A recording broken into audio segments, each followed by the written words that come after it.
Hallelujah, praise the Lord. खुदावंद के नाम का स्वागत करते हैं। आप सब परमेश्वर के वचन में बने हुए हैं, इसलिए मैं आपका बहुत धन्यवाद करता हूं। आइए एक बार फिर खुदावंद के वचन की ओर चलते हैं, जो आपको मिलेगा उत्पत्ति की पुस्तक उसके 11वें अध्याय में।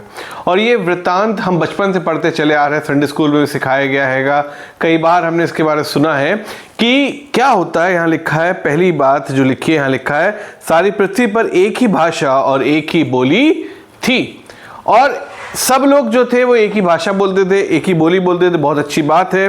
दूसरी बात कहती है, उस समय लोग पूर्व की ओर चलते चलते सिनार देश में एक मैदान पाकर उसमें बस गए। और यहाँ पे एक मैदान मिलता है इनको, और ये लोग सोचते हैं कि हम इसी मैदान में आकर बस जाते हैं। बहुत अच्छी चीज़ है, कोई दिक्कत नहीं है। फिर आपस में लिखा है, कहने लगे तीसरी आयत में, तब वे आपस में कहने लगे कि आओ हम ईंट बना बना के भली भांति आग में पकाएं। और उन्होंने पत्थर के स्थान पर ईंट से और चूने के स्थान में मिट्टी के गारे का काम लिया। देवर इंटेलिजेंट है ना, उन्हें पता था कैसे एक स्ट्रॉन्ग इमारत, एक स्ट्रॉन्ग बिल्डिंग बनाते हैं, और उन्होंने इस तरह से काम करना शुरू किया। फिर उन्होंने कहा, आओ हम एक नगर और एक गुम्मट बना ले जिसकी चोटी आकाश से बातें करे। इस प्रकार से हम अपना नाम करे, ऐसा ना हो कि हमको सारी पृथ्वी पर फैलना पड़े।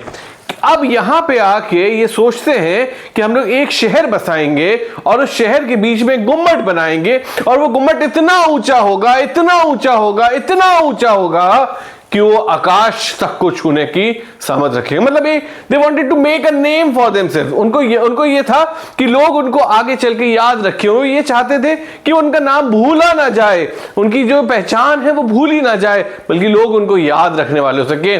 कई बार आज के समय में भी लोग अपने नाम को बनाने के पीछे पड़े हुए हैं। कोई अच्छा सक्सेस पाके नाम को बनाना चाहता है, कोई बहुत पैसा कमा के नाम को बनाना चाहता है, और तरह तरह से लोग चाह रहे हैं कि मेरा नाम कुछ हो जाए, मेरा नाम सो एंड सो याद रखा जाए, मेरा नाम हिस्ट्री में लोग याद रखें और पढ़ते जाएं उसके बारे में। कई बार लोग इस प्रकार सोचते हैं कि मेरा नाम लोगों को यादगारी में याद रहने वाला हो सके, और इनके दिमाग में भी यही आया कि मेरा नाम कुछ हो जाए। और लिखा है कि हमको ऐसा ना हो कि हमको सारी पृथ्वी पर फैलना पड़े। अगर आपको याद हो तो परमेश्वर ने इस बात को आशीर्वाद के तौर पर इनको दिया था कि जाओ और सारी पृथ्वी पर फैल जाओ। लेकिन ये परमेश्वर की बात को ना मान के चाह रहे थे कि हम एक ही स्थान पर बने रहें, एक ही जगह इकट्ठे रहें और उसी जगह बसे रहें, और परमेश्वर की बात को ठुकरा रहे थे। चाहते थे कि हम एक ही जगह बने रहें। इनके अंदर यूनिटी थी। आप कहोगे भैया यूनिटी से क्या प्रॉब्लम है? मैं कहूंगा unity is very good, but when your unity is with God, not against him. जब आपकी यूनिटी, जब आपकी एकता परमेश्वर के साथ होती है वो बहुत अच्छी होती है, पर जब आप परमेश्वर के विरुद्ध एकता करके खड़े होते हो वो आपकी और मेरी गलती होती है। जब हम परमेश्वर की बातों को छोड़कर, जब हम परमेश्वर की बातों को से हटकर अपने आप को एका करके उसके अगेंस्ट खड़ा कर लेते हैं, वहां प्रॉब्लम होती है। और यहां वचन इस बात को लिखा है कि वे चाहते थे उनका नाम हो जाए। जैसे नबूकदनेस्सर राजा कहता है, क्या ये बड़ा बाबुल मैंने नहीं बनाया? अपनी सामर्थ से, अपने भुजबल से, अपनी ताकत से, अपने हाथों से, अपने नाम के लिए मैंने बनवाया है। वो चाहता था उसका नाम हो। बहुत से राजाओं ने अपनी मूर्तियां बनवाई। आज भी बहुत से हैं जो अपनी मूर्तियां बनवाते हैं, बड़ी बड़ी इमारतें बनवाते हैं। क्यों? ताकि उनका नाम याद रखा जाए। पर मैं आपको बताना चाहूंगा, खुदावंद चाहता है कि आप अपने नाम से ज्यादा उसके नाम को अहमियत दें। आपके जीवन में खुदावंद की बातें, खुदावंद का नाम ज्यादा अहमियत पाने वाला हो सके। और इसीलिए खुदावंद का वचन कहता है, जब लोग नगर का गुम्मट बनाने लगे तब इन्हें देखने के लिए यहोवा उतर आया। वचन बताता है कि जब ये गुम्मट बनाने लगे, अब मनुष्य शायद जितना भी बड़ा गुम्मट क्यों ना बना ले, इमारत पे इमारत बनाता चला जाए, खुदावंद के सामने तो वो चींटी मात्र है। वो अपने सिंहासन से बैठकर उसको दिख भी नहीं रहा था। वो सोचा था पता नहीं लोग किस काम में लगे हुए हैं, और परमेश्वर वचन बताता है वो उतर आया। क्योंकि मनुष्य चाहे अपनी बुद्धि लगा के कुछ भी कर ले, पर खुदावंद के सामने वो चीजें कोई मायने नहीं रखती, उसके सामने वो चीजें बहुत छोटी हैं। और इसीलिए वचन बताता है इस बात को कि खुदावंद उतर आया और देखने की वो क्या करते हैं। और उसके बाद खुदावंद ने क्या किया, हम सब जानते हैं कि खुदावंद ने उनके बीच में भाषा की गड़बड़ी डाल दी। और वो इसलिए नहीं डाली थी कि उनको परमेश्वर नहीं चाहता था यूनाइटेड रहे, बल्कि वो भाषा की गड़बड़ी इसलिए डाली गई ताकि जैसा परमेश्वर चाहता है कि वो जाएं और पूरे जगत में फैल जाएं, परमेश्वर यही चाहता है ताकि वो जगत को फैल के अपना कर ले। खुदा के लोगों, परमेश्वर इसलिए चाहता था कि आप और हम पूरी जगत में जाएं ताकि इस जगत को ऑक्यूपाई कर पाए। जो ब्लेसिंग्स उसने दी थी आदम के साथ कि तुम जाओ और पूरे जगत में फैल जाओ, खुदा के लोगों, फूलो फलो और पूरे जगत को अपना अधीन कर लो। खुदावंद ने ये जगत हमारे लिए बनाया था और खुदा चाहता था कि हम इसको अपने अधीन कर लें। वचन बताता है, यहाँ पे लिखा हुआ है, और यहोवा ने कहा, मैं क्या देखता हूँ, सबकी एक ही दल है, एक ही भाषा है, और उन्होंने ऐसा काम करना आरंभ किया है। और अब वे जो करने का यत्न करेंगे उसके लिए उनके लिए कुछ अनहोना ना होगा। क्यों? क्योंकि वो परमेश्वर के अगेंस्ट खड़े थे।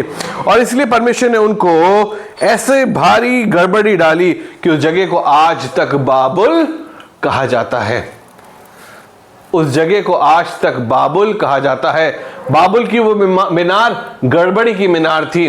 खुदावंद उतरा और उसने उनके बीच में गड़बड़ी डाल दी ताकि ये एक साथ ना रहें। पर खुदा के लोगों, नए नियम में जब पवित्र आत्मा आता है, जब प्रभु यीशु मसीह का आत्मा आता है, तो पता है जो भाषा थी जो इसने लोगों को अलग अलग किया था, वही भाषा लोगों को एक साथ लेकर आ जाती है।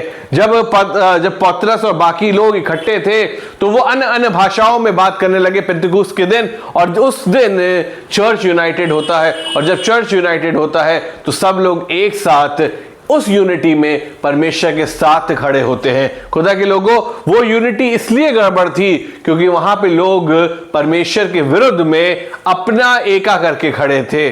पर परमेश्वर चाहता है कि आप विरुद्ध में नहीं बल्कि उसके साथ में आज खड़े हो जाएं। और इसीलिए खुदा ने चर्च की फाउंडेशन रखी है। कलीसिया ये है जो खुदावंद चाहता है कि कलीसिया जो है वो मिलजुल के रहे। खुदावंद चाहता है कि कलीसिया में चाहे कितनी भी भाषा की क्यों ना हो, पर सब एक दूसरे के साथ मिलजुल के रहे, अन्य भाषाएं एक साथ मिल के आ जाएं। खुदावंद, क्योंकि खुदावंद चाहता है आज आपके और हमारे जीवन में परमेश्वर के साथ, प्रभु यीशु मसीह के साथ यूनिटी होकर हम एक साथ बढ़ने वाले सकें। शायद आज तक आप और हम सोच ये रहे थे कि वो लोग शायद आसमान पे चढ़ रहे हैं, इसलिए खुदा ने उनको गड़बड़ी डाल दी। नहीं, इसलिए नहीं डाली, बल्कि इसलिए डाली क्योंकि परमेश्वर चाहता था कि वो लोग पूरी दुनिया में फैले और उनकी यूनिटी जो खुदावंद की आज्ञाओं की अगेंस्ट थी वो टूटे। पर आज खुदावंद हमसे और आपसे चाहता है कि यूनिटी बनाए, एक दूसरे में नहीं पर परमेश्वर के साथ। कलीसिया आपको बुलाया गया है ताकि आप खुदा के साथ एक हो सके, और जब आप खुदा के साथ एक हो जाएंगे तो आपके अंदर फिर गड़बड़ी नहीं बल्कि परिपूर्णता पाई जाती है। खुदावन आप सबको बहुत से आशीष दे। अगर आपको इन सरमन से, इन सीरीज से बहुत आशीष मिल रही है तो मैं आपसे रिक्वेस्ट करूंगा कि जरूर से शेयर करें ताकि दूसरे भी इसके द्वारा आशीष पाने वाले हो सके। शेयर के बटन को जरूर दबाइएगा ताकि जो आशीष आप तक पहुंची है वो दूसरों तक भी पहुंचने वाली हो सके। परमेश्वर आप सबको बहुत से आशीष दे। अगर आपके कोई सवाल है तो जरूर से कमेंट करें और परमेश्वर सहायता करेगा उन सवालों के जवाब आप तक पहुंचाने में। परमेश्वर आप सबको बहुत से आशीष दे।